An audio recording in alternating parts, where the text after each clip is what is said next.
Hello friend, જય શ્રી કૃષ્ણ. સ્વાગત છે આપણું આશા કિચનમાં. આજે આપણે બનાવીશું જલેબી. દશેરા આવે છે નજીક, તો જલેબી તો બનાવવી જ પડે. તો આપણે બજાર જઈ એવી ક્રિસ્પી જલેબી બનાવીશું. જો તમને બતાવું છું, જલેબી કાપી ક્રિસ્પી બની છે અને રસદાર બની છે, ચાસણીથી ભરપૂર એવી. તો ચાલો આપણે બનાવવાનું શરૂ કરીએ. જલેબી એક પેન લીધું છે, તેમાં 1 વાટકો જેટલી ખાંડ લીધી છે. સેમ તે જ વાટકો જેટલી મેં પાણી એડ કર્યું છે. હવે તેને આપણે સરખી રીતે મિક્સ કરી લેશું. સરખી રીતે મિક્સ કરી દેવાનું છે અને તેમાં મેં 2 એલચી લીધા છે. આગળના મોઢા ખોલીને તેમાં નાખી દીધા છે, જેથી તેની ફ્લેવર છે બહુ સરસ આવે. હવે તેમાં 5 ચમચી જેટલી ફૂડ કલર એડ કર્યો છે. હવે તેને સરખી રીતે મિક્સ કરી દઈશું. ફૂડ કલર કરવું એ ઓપ્શનલ છે. જો તમે કરવું હોય તો કરી શકો, ના કરો તો સ્કીપ પણ કરી શકો છો. પણ આપણે બજાર જેવો કલર લાવવો છે જલેબીનો, તો ફૂડ કલર તો એડ કરવો જ પડે. અને જો આપણે ચાસણી છે બહુ નથી લેવાની, આવી ચીકાશ જેવી પડતી લેવાની છે. અને તાર બને છે પણ તૂટી જાય છે તેવી ચાસણી આપણે લેવાની છે. હવે એક બાઉલ લીધું છે, તેમાં 1 કપ જેટલો મેંદો લીધો છે. સેમ એ જ કપ કે ખાંડ લીધી હતી, એ જ કપથી મેંદો લીધો છે. હવે તેમાં સહેજ ચપટી 1 જેટલું નિમક એડ કરી દઈશું. હવે તેને સાઈડમાં રાખી દઈશું. 1 વાટકી લીધી છે, તેમાં લીંબુ લીધું છે, 1 લીંબુ. અને તેમાં 1 ચમચી ઘી લીધું છે. એને સરસ રીતે આપણે મિક્સ કરી લઈશું. સરસ એવું મિક્સ કરવાનું છે. લીંબુ અને ઘી છે સરસ રીતે મિક્સ થઈ જાય. હવે તેને આપણે જે બાઉલમાં મેંદો લીધેલો હતો તેમાં મિક્સ કરી દઈશું. મિક્સ કરીને આપણે તેને સરસ રીતે મિક્સ કરી દઈશું તેમાં. હવે આપણે તેમાં પાણી લેશું. 1 કપ જેટલું પાણી લીધું છે. કેટલું જોશે હું તમને પાછળ એન્ડમાં કહીશ. થોડું પાણી એડ કરતું જવાનું છે અને મિક્સ કરતું જવાનું છે. એકસાથે પાણી નાખી દેતા, નકર આપણું બેટર છે તે ઢીલું થઈ જશે ને જલેબી છે તે સરસ થશે નહીં.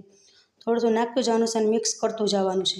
જો આપણું બેટર છે સરસ થઈ ગયું છે. મારે તેમાં અડધો કપ જેટલું પાણી જોયું છે. હવે તેમાં આપણે બ્લેન્ડર કરી લેશું, જેથી આપણા લમ્સ કોઈ રહી ગયા હોય તો એ તૂટી જાય અને બેટર છે સરસ બની જાય.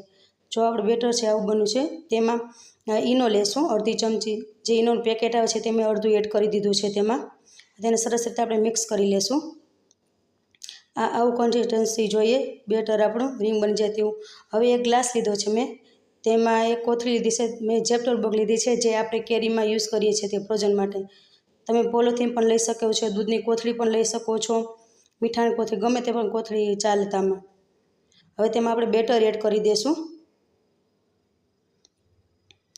બેટર એડ કરીને આપણે કોન જેવું કરી લેવાનું છે અને ઉપર રબર છે તે વીંટી દેવાનું છે. તમે ન વીંટો તો પણ ચાલે, જો તમને ફાવે તો. હવે આપણે કાતરની મદદથી આગળનો ભાગ છે સહેજ કટિંગ કરી લેવાનું છે. જાજુ ના કરવાનું, જલેબી સરસ નહીં પડે. પેન મેં પહેલેથી જ ગરમ કરવા રાખી દીધું હતું. હવે તેમાં આપણે જલેબી પાડી લેશું. અને તેલ છે એ વધારે લેવા નથી, થોડુંક જ તેલ લેવાનું છે, જલેબી ડૂબે એટલું જ. જો વધારે તેલ હશે તો પણ આપણે જલેબી સરસ બનશે નહીં.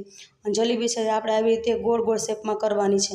ઘણા લોકો કહેતા કે જલેબી આપણી સરસ બનતી નથી, પણ જલેબીમાં જો તમે આવી રીતે મારી રસોઈ જોઈને બનાવશો તો બહુ જ પરફેક્ટ જલેબી સરસ થશે. જલેબી આપણી તરાઈ ગઈ છે. હવે તેને આપણે કાઢી લઈએ. ક્રિસ્પી થાય ત્યાં સુધી તળવા દીધી છે. હવે આપણે તેને છે તે ચાસણી જે બનાવી છે તે ચાસણીમાં આપણે હવે તેને એડ કરી દઈશું. વિડીયોને 1 લાઇક અને ચેનલ પર નવા હોય તો ચેનલને સબસ્ક્રાઈબ કરવાનું ભૂલતા નહીં. હવે આ ચાસણીમાં છે આપણે 5 મિનિટ સુધી રાખી દેવાની છે. 5 મિનિટ થઈ ગઈ છે. હવે તેને આપણે જલેબીને છે તે કાઢી લઈએ. ચાસણીમાં જેમ વધારે રાખશો તેમ વધારે એ ચાસણી ચૂસે અને જલેબી છે તે આપણી સરસ બહુ બનશે. હવે તેવી જ રીતે આપણે પાછું બીજો પેજ તળી લઈએ. તેમાં આપણે સરસ એવો ગોળ ગોળ શેપ આપી દેવાનો છે. તમે જોઈ શકો છો, જલેબી પાડવી સાવ સહેલી છે, એમાં કાંઈ છે જ નહીં. તો તમે આવી રીતે પાડશો તો તમે જલેબી પણ આવી જાય. આપણે આથા વગરની જલેબી પાડી છે, આથો લેવાની કોઈ ઝંઝટ વગર. જલેબી આપણી બધી પડી ગઈ છે. હવે તેને આપણે જલેબીને કાઢી લઈએ. ક્રિસ્પી થાય ત્યાં સુધી ચડવા દીધી હતી. હવે આપણે તેને છે ચાસણીમાં રાખી દઈશું. ચાસણીમાં 5 મિનિટ સુધી રાખવાની છે. હવે જલેબીને આપણે છે તે કાઢી લેશું. જો રસથી ભરપૂર એવી બની છે ને જલેબી આપની. હવે તેને આપણે ડીશમાં કાઢી લઈશું. પહેલેથી જ મેં થોડીક તો પાડી લીધી હતી. તો તૈયાર છે આપણી આ જલેબી. તમે જોઈ શકો છો કેવી ક્રિસ્પી બની છે અને રસથી ભરપૂર એવી આપણી જલેબી બની છે. ક્રિસ્પી તો બની છે, સાથે ચાસણી પણ એટલી એમાં ગઈ છે, સરસ એવી બની છે. And thank you for watching.